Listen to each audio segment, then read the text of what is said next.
Assalamualaikum warahmatullahi wabarakatuh. Alhamdulillahirabbil alamin. Allahumma shalli ala sayyidina Muhammad wa ala ali sayyidina Muhammad. Saudaraku yang saya cintai karena Allah Subhanahu wa taala, alhamdulillah pada kesempatan kali ini kita bisa bertemu lagi dalam suatu kegiatan tausiah.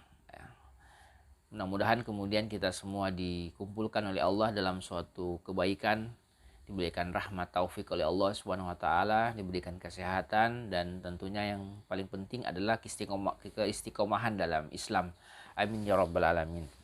Saudaraku yang saya cintai karena Allah Subhanahu wa taala, izinkan saya pada kesempatan kali ini berbagi terkait dengan bahaya berita bohong atau fitnah. Dan ini tentunya merupakan sesuatu yang sering kita temukan dalam kehidupan sehari-hari, bahwa selalu saja kemudian ada berita bohong yang beredar, ada fitnah yang kemudian yang tersebar ataupun disebarkan oleh orang lain dalam rangka tentunya tujuannya tidak lain untuk merusak kehormatan seseorang, untuk menjatuhkan reputasi seseorang, untuk menjatuhkan kedudukan seseorang yang seharusnya dia layak untuk menerima. Lantas kemudian dengan adanya berita bohong, dengan adanya bisikan-bisikan negatif, ini kemudian bisa menjatuhkan orang lain. Oleh karena itu Islam sangat melarang keras terkait dengan adanya berita bohong. Saudaraku yang saya cintai karena Allah Subhanahu wa taala, berita bohong bukan barang baru dalam Islam. Dulu ketika zaman Nabi kita Muhammad SAW, pernah kemudian keluarga beliau, istri beliau Aisyah radhiyallahu anha, diterpa dengan berita bohong yang dikenal dengan kisah hadisul ifki. Ketika kemudian terjadi perang Muraisi, Aisyah radhiyallahu anha mendapatkan giliran untuk kemudian diajak oleh Nabi melakukan peperangan, mengikuti rombongan.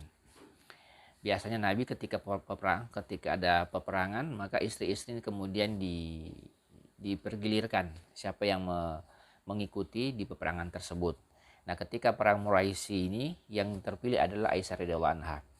Nah, singkat cerita kemudian setelah kembali daripada perang Muraisi menuju Madinah, Aisyah radhiyallahu anha dalam sebuah perjalanan, ketika dia naik di sebuah sekup atau sebuah kereta yang diletakkan di atas unta, pada suatu saat kemudian rombongan istirahat dalam perjalanan menuju Madinah sekembali daripada perang Muraisi. Aisyah radhiyallahu anha kemudian turun dari kereta untuk melakukan suatu hajat di luar kereta yang dia tumpangi. Setelah pulang dari melakukan hajat atau keperluan daripada Aisyah di luar kereta ini, lantas kemudian sampai di kereta, dia cek kalungnya, ternyata jatuh. Tidak ada kemudian terpasang di tempat ya dia meletakkan kalung tersebut. Lantas kemudian Aisyah radhiyallahu anha turun dari kereta untuk mencari kalung yang jatuh.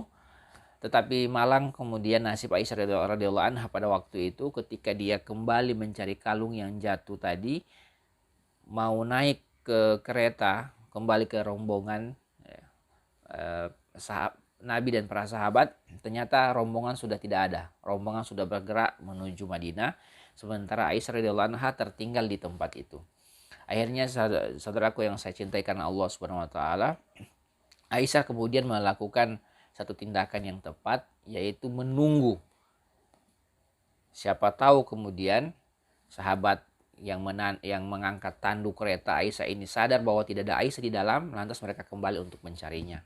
Tetapi kemudian ditunggu berjam-jam, sahabat yang membawa kereta ini ternyata tidak balik-balik juga, dan mungkin tidak merasakan bahwa ada Aisyah yang kemudian di dalam tandu yang sudah ketinggalan. Akhirnya kemudian saudaraku yang saya cintai karena Allah SWT, Aisyah radhiyallahu anha ini ditemukan oleh Safwan bin Mu'attal as-Sulaimi, dan kemudian unta Safwan diberikan kepada Aisyah, dan Safwan kemudian berjalan di samping unta, menemani kemudian Aisyah radhiyallahu anha di atas unta untuk kemudian sampai ke rombongan yang sudah meninggalkan Aisyah radhiyallahu anha.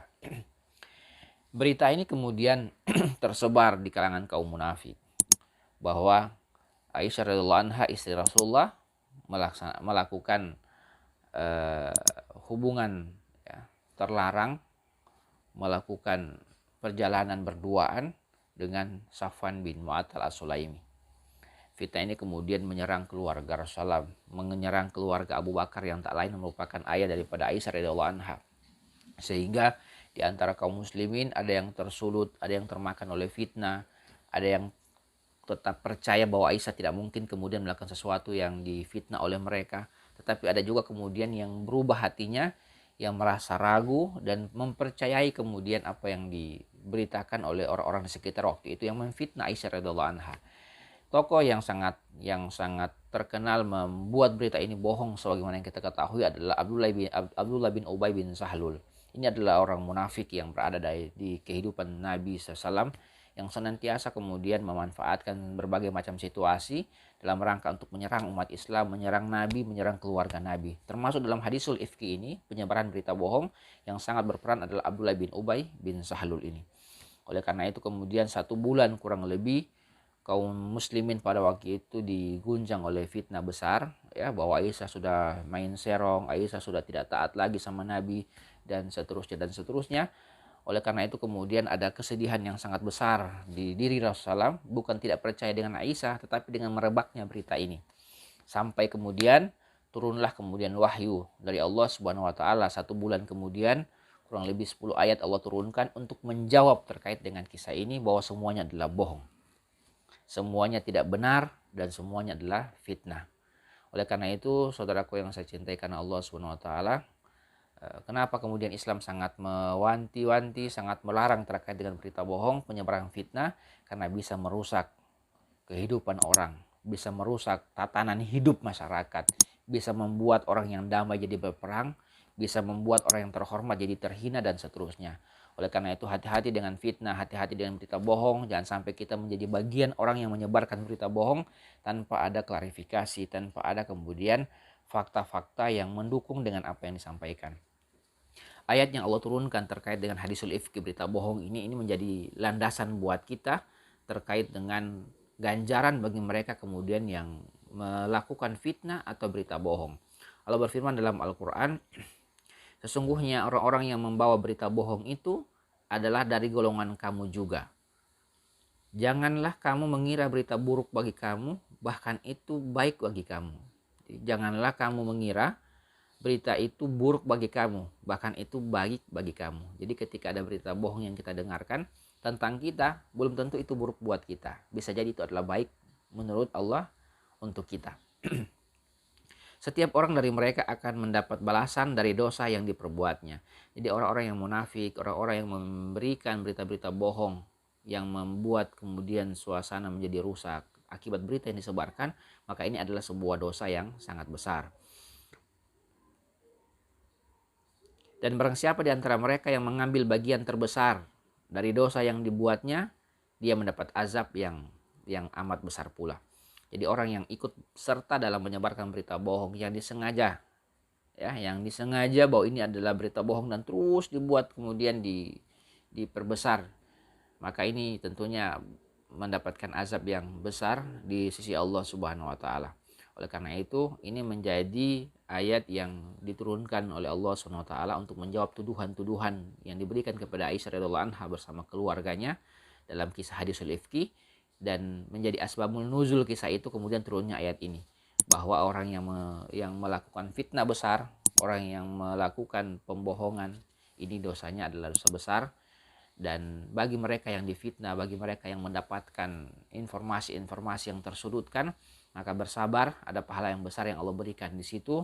Bisa jadi kemudian fitnah besar yang diberikan itu adalah sebuah tangga untuk menuju kemudian kesuksesan berikutnya. Dan bagi mereka-mereka yang tukang fitnah, bagi mereka-mereka yang senantiasa menyebarkan berita bohong, maka bertobatlah, sadarlah segera. Maka kita harus pastikan itu semua adalah dosa besar yang tentunya Allah sangat murka, Allah sangat benci. Dan semua yang kita lakukan, misalnya dengan berita-berita bohong yang kita sebarkan lewat media sosial maupun menggunakan media-media lainnya, maka itu semua tentunya merupakan bagian daripada pengumpulan dosa-dosa besar bagi diri kita kalau seandainya kita terlibat dalamnya dan sengaja untuk menyebarkannya.